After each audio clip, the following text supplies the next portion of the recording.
저는 한국 무기를 비웃었습니다. 지하 100km 관통, 지구 중심까지 파고들 셈이냐? 제 유튜브 영상은 65만 조회수를 기록했어요. 일본 5채널 게시판도 난리가 났죠. 또 김치국 허언증. 이번엔 지구 파괴 병기라더니 탄두 8톤? 뻥 좀 그만 쳐라. 그런데 3개월 후 저는 한국군 비공개 시연장에 서 있었습니다. 현무5가 발사되었어요. 탄두 중량 8톤, 총 중량 36톤의 괴물이 마하 10의 속도로 지하 100m 벙커를 완전히 관통했죠. 땅이 흔들렸습니다. 인공지진까지 감지되었어요. 제가 무의식 중에 중얼거렸죠. 미국 벙커버스터보다 낫잖아. 그 순간 깨달았습니다. 조롱했던 숫자는 100km가 아니라 100m였다는 것을. 그리고 그 100m가 얼마나 무서운 깊이인지를요. 저는 야마모토 슌페이, 일본 방위성 자문관입니다. 이것은 제가 한국 무기를 무시하다가 결국 진실을 마주한 이야기입니다. 모든 것은 하나의 번역 실수에서 시작되었습니다. 2024년 10월 한국 국방부가 현무5 미사일 공개 브리핑을 했어요. 지하 100m 관통 능력이라고 발표했는데 일본 온라인 커뮤니티에서는 어째서인지 100km로 둔갑했습니다. 5채널에서 폭발했어요. 100km? 지구 멘틀까지 뚫을 셈이냐? 한국 놈들 이번엔 정말 상상력 끝판왕이네. 지구 핵 파괴 병기 개발했다는 거야? 저도 그 대열에 합류했습니다. 제 유튜브 채널 일본의 방패에서 긴급 라이브를 켰죠. 여러분, 오늘 정말 황당한 소식 하나 가져왔습니다. 한국이 또 무언가 만들었다는데요.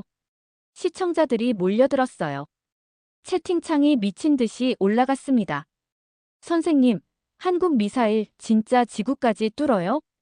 100km면 일본까지 관통하는 거 아닌가요? 또 뻥스펙이죠? 저는 웃으면서 답했어요. 100km면 지구 지각을 완전히 관통하는 수준입니다. 이건 미사일이 아니라 지구 파괴 병기예요. 상식적으로 불가능하죠. 그날 라이브 시청자가 18만 명을 넘었습니다. 제 채널 역사상 최고 기록이었어요. 댓글들은 폭발적으로 늘어났죠. 역시 한국은 허세의 나라. 실제론 1m도 못 뚫을걸. 망상 무기 전문 국가 맞네. 김치국 또 시작했구나. 제가 더 공격적으로 나갔어요. 여러분, 현존하는 벙커버스터 중 가장 강력한 미국의 GBU-57 MOP도 강화. 콘크리트 60m 정도만 뚫을 수 있습니다. 100km는 물론이고 100m도 과장이죠. 시청자들이 열광했습니다. 조회수가 하루 만에 50만을 넘었어요. 5채널에서도 제 영상이 난리가 났어요. 야마모토 선생님이 정확히 찍었네. 한국 무기는 항상 카탈로그 스펙만 화려하지. 하지만 한 가지 이상한 점이 있었습니다. 한국 측에서는 전혀 해명이나 정정 보도가 나오지 않았어요. 보통이라면 오해다, 잘못된 정보다라고 발표했을 텐데 말이죠. 오히려 한국 언론들이 제 영상을 번역해서 보도하더군요. 일본 군사 전문가, 현무5 비판 이런 식으로요. 그런데 반박은 없었어요. 그때는 몰랐습니다. 한국이 조용한 진짜 이유를 말이에요. 2주 후, 저는 더욱 도발적인 영상을 올렸습니다. 한국 현무5 미사일, 과연 실체는 무엇인가? 썸네일에는 큰 물음표와 함께 뻥인가 진짜인가라는 문구를 넣었어요. 제목부터 자극적으로 뽑았죠. 여러분, 제가 군사 전문가로서 단언합니다. 탄두 8톤짜리가 벙커버스터보다 강하다는 건 물리적으로 불가능해요. 영상에서 저는 구체적인 수치를 들어 설명했습니다. 미국 GBU-28은 탄두 중량 2.2톤으로 강화 콘크리트 5m를 뚫습니다. GBU-57 MOP는 탄두 중량 13.6톤으로 60m를 뚫어요. 그런데 한국이 8톤으로 100m를 뚫는다고요? 말이 안 됩니다. 시청자들이 열광했습니다. 조회수가 하루 만에 45만을 돌파했죠. 5채널에서도 제 영상이 화제가 되었어요. 야마모토 선생님이 정확히 찍었네. 한국 무기는 항상 카탈로그 스펙만 화려하지. 실전에서 써본 적도 없으면서 세계 최강이라니. 또 허언증 시작했구나. 제 멘토인 나카타 신지 방위성 고문도 전화를 걸어왔어요. 슌페이, 훌륭한 분석이었다. 한국 무기는 항상 과장이 심하지. 맞습니다. 실제 전투력은 종이 호랑이일 거예요. 나카타 고문이 웃으며 말했습니다. 전쟁은 우리가 이기게 되어 있어. 그들은 아직 실전을 모르거든. 우리는 태평양 전쟁을 치렀잖아. 그런데 며칠 후 이상한 일이 벌어졌어요. 한국에서 또 미사일 시험을 했다는 소식이 들린 거예요. 이번엔 제주 남방에서 실시했다고 하더군요. 제가 다시 영상을 올렸습니다. 한국이 또 미사일 쐈다는데 뭘 증명하려는 걸까요? 그런데 이번엔 댓글 분위기가 조금 달랐어요. 선생님, 그런데 한국이 계속 쏘는 이유가 뭘까요? 혹시 정말 성능이 좋은 거 아닐까요? 계속 실험한다는 건 자신이 있다는 거 아닌가요? 한화 에어로스페이스에서 연간 70발씩 생산한다는데 진짜 아닌가요? 저는 당황했어요. 시청자들이 흔들리기 시작한 거죠. 여러분, 미사일 많이 쏜다고 성능이 좋은 건 아닙니다. 오히려 불안하니까 계속 실험하는 거예요. 하지만 마음 한편으론 의문이 들기 시작했습니다. 한국이 이렇게 자신있게 나오는 이유가 정말 뭘까? 그때 운명적인 전화가 걸려왔습니다. 나토 군사 세미나 참석 요청이었죠. 장소는 서울이었습니다. 서울에 도착한 건 11월 중순이었습니다. 김포공항에 내리자마자 느꼈어요. 뭔가 다르다는 걸. 공항 곳곳에 방산 기업 광고가 붙어 있더군요. K-방산이 3개로 한국형 첨단 무기 체계. 나토 세미나는 3일 일정이었는데 마지막 날에 특별 프로그램이 있다고 했어요. 한국군 신무기 체계 시연이라고 하더군요. 저는 속으로 비웃었습니다. 드디어 뻥 스펙을 직접 보여주려나. NHK 기자 미야자키 에리도 함께 왔어요. 그녀도 제 생각과 비슷했죠. 슌페이 씨, 이번 기회에 한국 무기의 실체를 확인해보죠. 당연하죠. 제대로 까발려야죠. 첫날 세미나에서 흥미로운 발표가 있었어요. 한국 방산 수출 현황이었습니다. 2023년 170억 달러, 2024년 200억 달러 예상. 일본의 30배 수준이라고 하더군요. 저는 코웃음을 쳤어요. 숫자 조작 아닌가. 하지만 구체적인 계약 내역들이 나오기 시작했어요. 폴란드의 K9 자주포 672문, K 전차 180대, 호주의 AS-21 레드백 129대, 이라크의 천국-2 방공 시스템 3.7조 원 규모. 이 정도면 진짜네. 시연장은 경기도 어딘가의 군사시설이었습니다. 안흥 시험장이라고 하더군요. 참석자는 각국 군사 전문가 30여 명. 모두 회의적인 표정이었어요. 한국군 장교가 나와서 브리핑을 시작했습니다. 이준수 중령이라고 자기소개를 하더군요. 공군사관학교 출신의 MIT 석사라고 했어요. 현무5는 탄두 중량 89톤, 총 중량 36톤입니다. 독일 전문가가 물었어요. 그 정도 중량을 어떻게 운반하죠? 구축 18륜 이동식 발사 차량을 사용합니다. 기아에서 개발한 K901 개량형이에요. 최대 사거리는 300km가 공식 수치입니다. 하지만 탄두 중량을 줄이면 3000km까지 가능합니다. 저는 옆에 앉은 미야자키에게 속삭였어요. 3000km면 중국 전역이 사정권이네. 이준수 중령이 말을 이었습니다. 지하 100m 관통이 가능합니다. 오늘 실제 시연을 보시겠습니다. 갑자기 분위기가 달라졌어요. 실제로 쏘겠다는 거였거든요. 표적은 지하 80m에 설치된 강화 콘크리트 벙커입니다. 콘크리트 두께는 3m, 철근으로 보강되어 있습니다. 북한 주요 지하시설과 동일한 규격이에요. 미국 전문가가 물었어요. 탄두 구성은 어떻게 됩니까? 탄두의 80%가 중금속으로 구성되어 있습니다. 충격파를 극대화하기 위한 설계죠. 운동에너지는 마하 10의 속도로 낙하합니다. 운동에너지만으로도 TNT 500톤 수준의 파괴력을 냅니다.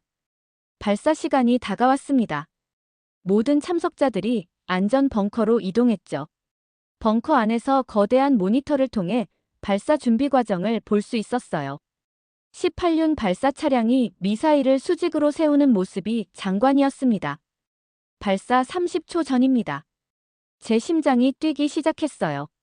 설마 정말로 10, 9, 8, 5, 4, 3, 2, 1 발사. 하늘에서 무언가가 떨어졌습니다. 거의 보이지도 않을 정도로 빨랐어요. 마하 10이 진짜였던 거죠. 그리고 폭발음과 함께 땅이 흔들렸습니다. 지진 같았어요. 계측기에 리히터 규모 3.2가 측정되었다고 했습니다. 모니터에 지하 상황이 실시간으로 나왔어요. 지하 80m 벙커가 완전히 파괴되어 있었습니다. 흔적도 없이 사라진 거죠. 제가 무의식 중에 중얼거렸습니다. 미국 벙커버스터보다 낫잖아. 옆에 있던 미야자키가 저를 놀란 눈으로 봤어요. 다른 참석자들도 말을 잃었죠. 독일 군사 전문가가 물었습니다. 이게 정말 재래식 무기 맞습니까? 이준수 중령이 답했어요. 네, 맞습니다. 핵무기가 아닌 운동에너지와 화학폭력만을 사용한 재래식 무기입니다. 그럼 이 정도면 네, 북한의 모든 지하시설을 무력화할 수 있습니다. 그 순간 깨달았습니다. 제가 완전히 틀렸다는 것을. 그날 밤 호텔에서 잠을 이룰 수 없었습니다. 계속 그 장면이 머릿속에 맴돌았어요. 지하 80m를 뚫고 들어가 벙커를 완전히 파괴한 현무5의 모습이요. 미야자키가 제 방으로 찾아왔습니다. 슌페이 씨, 오늘 보신 거 어떻게 생각하세요? 글쎄요. 예상보다는 꽤 인상적이었죠. 인상적이었다고요? 미국 GBU-57 MOP보다 훨씬 강력한데요? 저는 할 말을 잃었습니다. 그녀 말이 맞았거든요. 슌페이 씨, 이제 어떻게 하실 건가요? 유튜브에서 그렇게 비웃으셨는데. 그녀가 노트북을 꺼냈어요. 현무5에 대한 추가 자료들이었습니다. 이것 좀 보세요. 영의 관통력 추정 공식으로 계산한 결과예요. 화면에 복잡한 수식이 나왔어요. 현무5의 질량 8,000kg, 길이 16m, 직경 1.6m, 충돌 속도 마하 10을 대입하면 중간 강도 안반 기준으로 15m, 저강도 안반 기준으로 25m까지 관통이 가능해요. 그럼 100m는 진흙이나 부드러운 토양 기준이면 157m까지도 가능합니다. 저는 충격을 받았어요. 제가 그동안 뭘 모르고 떠들었던 건지 깨달았거든요. 다음 날 방위성의 보고서를 제출해야 했어요. 하지만 뭘 써야 할지 막막했습니다. 정직하게 쓰자니 제가 그동안 한 말들이 전부 거짓이 되는 거고 거짓으로 쓰자니 양심이 허락하지 않았어요. 결국 중간 정도로 썼습니다. 한국 미사일 기술이 예상보다 발전했음. 추가 분석 필요. 하지만 내부 회의에서는 솔직하게 말했어요. 현무5의 관통력은 진짜였습니다. 과장이 아니에요. 나카타 고문이 화를 냈습니다. 슌페이, 정신 차려라. 하루 보고 속아 넘어가는 거야. 하지만 직접 봤는데요. 영의 관통력 추정 공식으로 계산해봐도 중간 강도 안반 기준 15m는 충분히 뚫을 수 있어요. 시연용이었을 거야. 실제 성능과는 다르다고. 그럼 리히터 규모 3.2의 인공지진은 어떻게 설명하시겠어요? 나카타 고문이 말문이 막혔어요. 저는 더 말했습니다. 고문님, 한국이 연간 70발씩 생산한다고 했어요. 이미 수십 발을 보유하고 있다는 뜻입니다. 그게 사실이야? 네, 국정감사에서 확인된 내용입니다. 저는 더 이상 말하지 않았습니다. 하지만 마음속으론 확신했어요. 제가 본 게 진짜라는 것을. 그날 밤, 제 유튜브 영상을 다시 봤습니다. 한국 무기를 조롱하던 제 모습이 너무 부끄러웠어요. 구독자들은 아직 모르고 있었죠. 새 영상은 언제 올리시나요? 또 한국 가서 뭐 확인했나요? 저는 키보드 앞에 앉았습니다. 뭔가 써야 했어요. 진실을 말해야 했습니다. 하지만 쉽지 않았어요. 제가 틀렸다고 인정하는 게 말이에요. 일주일이 지나도록 새 영상을 올리지 못했습니다. 구독자들이 궁금해하기 시작했어요. 제가 항상 일주일에 2번은 영상을 올렸거든요. 선생님, 왜 안 올리세요? 한국 가서 뭔가 당하셨나? 혹시 회유당한 거 아니죠? 돈 받고 말 바꾸시는 건 아니죠? 마지막 댓글이 가슴에 박혔습니다. 돈 받고 말 바꾼다고요. 진실을 말하려 하는데 매수라니. 그때 놀라운 소식이 들려왔습니다. 북한이 새로운 지하 미사일 기지를 공개한 거예요. 평양 지하 300m 깊이라고 했습니다. 일본 언론들이 긴장하기 시작했어요. 북한 지하 기지 공격 불가능한가? 일본 방어체계 무력화 우려. 요미우리 신문에서는 북한 지하시설 타격 불가능 이런 제목의 기사까지 냈어요. 저는 쓴웃음을 지었습니다. 이제 알거든요. 현무5라면 지하 100m는 물론 그보다 깊은 곳도 충분히 뚫을 수 있다는 걸. 하지만 공개적으로 말할 수는 없었어요. 제 유튜브 시청자들은 아직 한국 무기를 믿지 않고 있었거든요. 이준수 중령에게서 연락이 왔습니다. 야마모토 씨, 궁금한 게 있으시면 언제든 연락하세요. 중령님, 북한 지하 기지 보셨죠? 네, 봤습니다. 현무5로 뚫을 수 있나요? 이준수 중령이 잠시 침묵하다가 말했습니다. 우리는 전쟁을 원하지 않습니다. 하지만 끝낼 준비는 되어 있습니다. 그 말이 무슨 뜻인지 알겠더라고요. 한국은 이미 모든 걸 계산하고 있었던 거예요. 중령님, 궁금한 게 있어요. 현무5를 여러 발 동시에 쏘면 어떻게 되죠? 20발 정도를 한 지점에 연속으로 떨어뜨리면 그 피해 반경은 재래식 무기 차원을 완전히 넘어섭니다. 구체적으로는 평양 지휘부가 모여 사는 지역 전체가 사라집니다. 소름이 돋았어요. 이건 단순한 미사일이 아니었던 거죠. 북한의 지하 요새, 중국의 지하 군사시설, 심지어 러시아의 벙커까지. 한국군은 다 파악하고 있었을 겁니다. 저는 깨달았어요. 현무5는 단순한 무기가 아니라는 걸. 전략 자산이었던 거죠. 일본은 그런 무기를 가지고 있나요? 없습니다. 헌법 때문에 공격용 무기는 못 만들거든요. 그날 밤, 저는 처음으로 두려움을 느꼈습니다. 한국이 일본보다 강해졌다는 두려움을요. 결국 영상을 올렸습니다. 제목은 한국 현무5, 제가 완전히 틀렸습니다였어요. 여러분, 지난번 시연을 직접 봤습니다. 현무5의 성능은 진짜였어요. 세계 최대 탄두 중량의 재래식 미사일이 맞습니다. 영상에서 저는 구체적인 수치들을 제시했어요. 탄두 중량 89톤, 총 중량 36톤. 영의 관통력 추정 공식으로 계산하면 중간 강도 안반 기준 15m, 저강도 안반 기준 25m까지 관통 가능합니다. 실제 시연에서는 지하 80m 벙커를 완전히 파괴했어요. 리히터 규모 3.2의 인공지진까지 일으켰습니다. 업로드 버튼을 누르는 순간 손이 떨렸습니다. 댓글들이 폭발했어요. 선생님이 왜 이러세요? 한국에서 뭔가 당하신 거 맞네요. 매국노 됐나? 돈 받고 영상 만드시나? 일본인이 왜 한국 편 들어요? 구독자가 하루 만에 8만 명 줄었습니다. 채널 역사상 최악의 하루였어요. 하지만 일부 댓글은 달랐습니다. 선생님 용기 있으시네요. 진실을 말씀해 주셔서 감사합니다. 저도 한국 무기 과소평가했는데 반성합니다. 인정할 건 인정해야죠.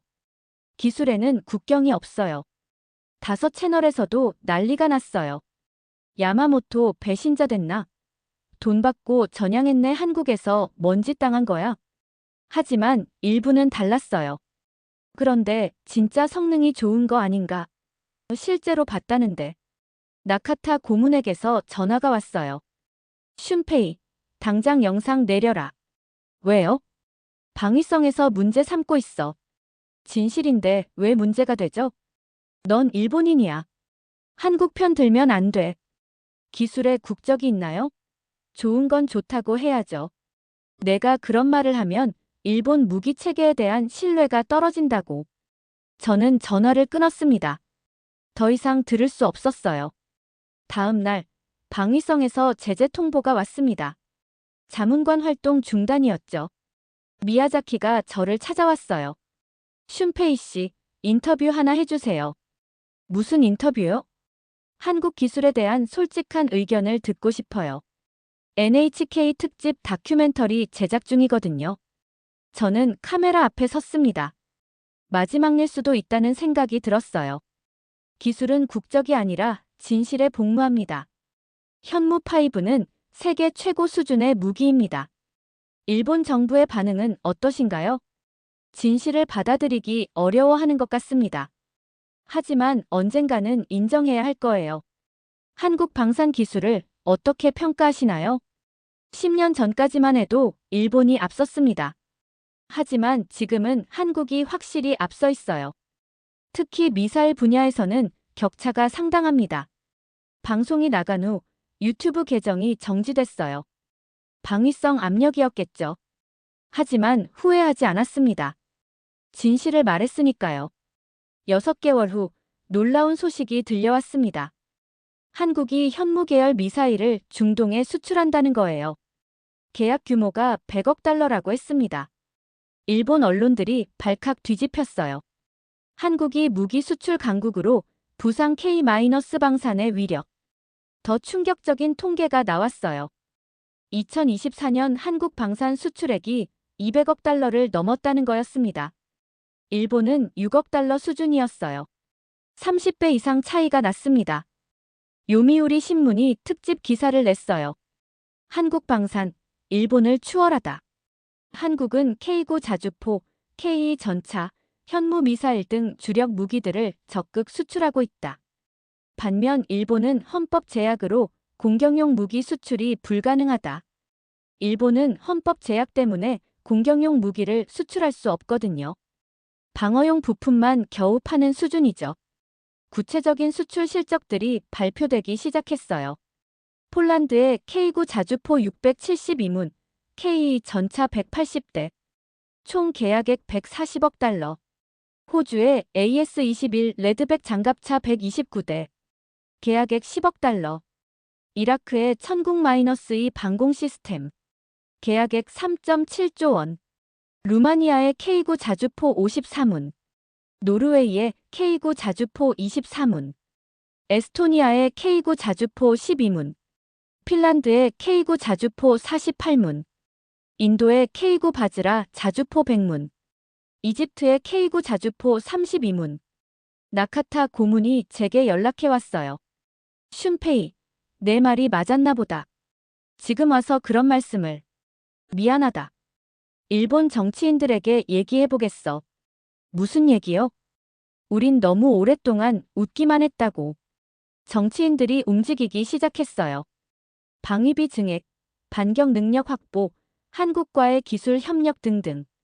기시다 총리가 국회에서 답변했어요. 한국 방산 기술의 급성장을 주목하고 있다. 일본도 방위력 강화에 더욱 박차를 가해야 한다. 하지만 이미 늦었다는 생각이 들었습니다.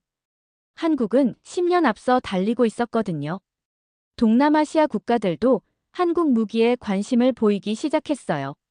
필리핀이 FA-50 경공격기 추가 도입을 검토한다고 했어요. 태국이 K2 전차 도입을 고려한다고 했습니다. 인도네시아가 KF-21 보람의 전투기 공동개발 참여를 확정했어요. 베트남이 한국산 함정 도입을 논의한다고 했습니다.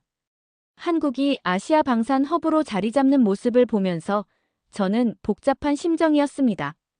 일본인으로서는 아쉽지만 기술자로서는 인정할 수밖에 없었어요. 한국이 정말 잘했다고. 세계가 한국을 방위 파트너로 인정하는 순간이었습니다. 더 이상 조롱의 대상이 아니라 존경의 대상이 된 거죠. 미국 워싱턴 포스트에서 특집 기사를 냈어요. 한국, 글로벌 무기 강국으로 부상. 영국 파이낸셜 타임스도 보도했습니다. K-방산의 성공. 아시아 방산 지형 변화. 독일 슈피겔지도 다뤘어요. 한국 무기의 품질, 서구 수준에 도달. 프랑스 르몽드는 한국 방산, 유럽 시장 잠식 우려라는 제목으로 보도했죠. 저도 마찬가지였어요. 조롱에서 존경으로 바뀐 한 사람이었습니다. 1년 후, 저는 은퇴했습니다. 유튜브도 접고 방위성 일도 그만뒀어요. 대신 작은 군사 전문지에 칼럼을 쓰기 시작했습니다. 한국에서 일하자는 제안도 여러 번 받았어요. 한화 시스템에서 고문으로 오라고 하더군요. 하지만 거절했습니다. 제 역할은 일본에서 진실을 말하는 거라고 생각했거든요. 어느 날 한일 군사 교류 행사에 참석했습니다. 그곳에서 젊은 일본 자위대원을 만났어요. 김진우라는 이름의 제1교포 3세였습니다. 선생님, 한국 무기가 정말 그렇게 강한가요? 네, 그렇습니다. 일본은 어떻게 해야 할까요? 저는 잠시 생각했습니다. 그리고 이렇게 답했어요. 무기는 조용히 말해야 합니다. 큰 소리치면 안 돼요. 무슨 뜻인가요? 진짜 강한 무기는 자랑하지 않아요. 필요할 때 조용히 말하죠. 한국이 그렇게 했습니다. 그 청년이 고개를 끄덕였어요. 이해했다는 표정이었습니다. 선생님, 무기가 무섭지 않나요? 저는 그에게 답했습니다. 진짜 무서운 건 무기를 잘못 이해하는 거란다. 집으로 돌아와서 마지막 칼럼을 썼습니다. 나는 지하 100km를 비웃었다. 그런데 그 무게는 100년짜리 진심이었다. 한국의 현무5는 단순한 무기가 아니었습니다. 평화를 지키려는 의지였어요. 전쟁을 막으려는 각오였죠. 제가 조롱했던 그 기술 뒤에는 수많은 연구자들의 밤샘이 있었을 겁니다. 조국을 지키려는 군인들의 땀이 있었을 거고요. 국방과학연구소에서 밤낮 없이 연구하는 과학자들. 한화 에어로스페이스에서 미사일을 만드는 기술자들. 기아에서 발사 차량을 개발하는 엔지니어들.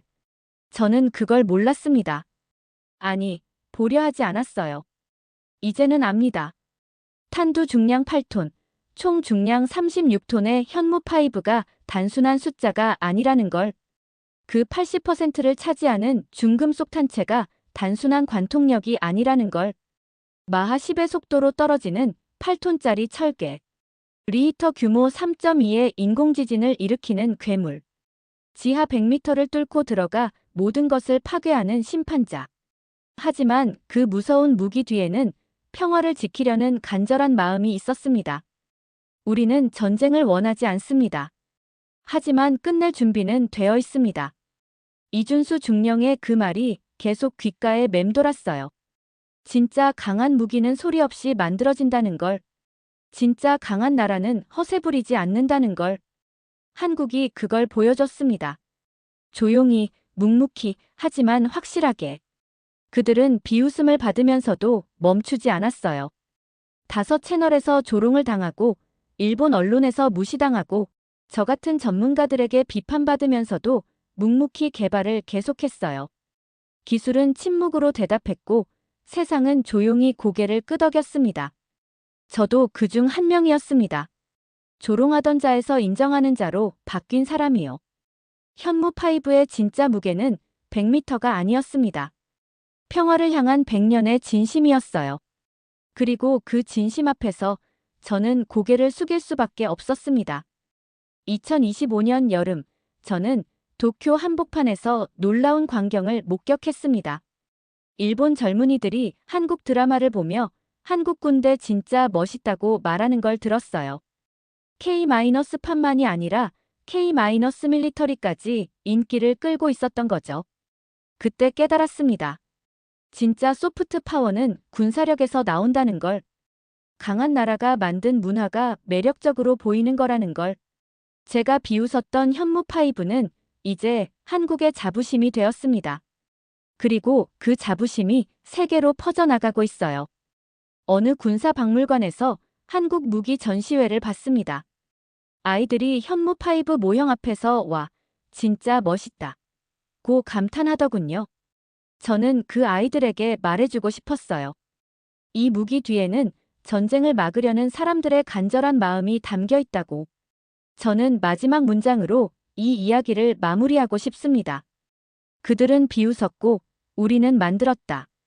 기술은 침묵으로 대답했고 세상은 조용히 고개를 끄덕였다. 한국의 100m는 일본의 100km보다 무거웠습니다. 그리고 그 무게 앞에서 세상은 한국을 새롭게 바라보기 시작했습니다.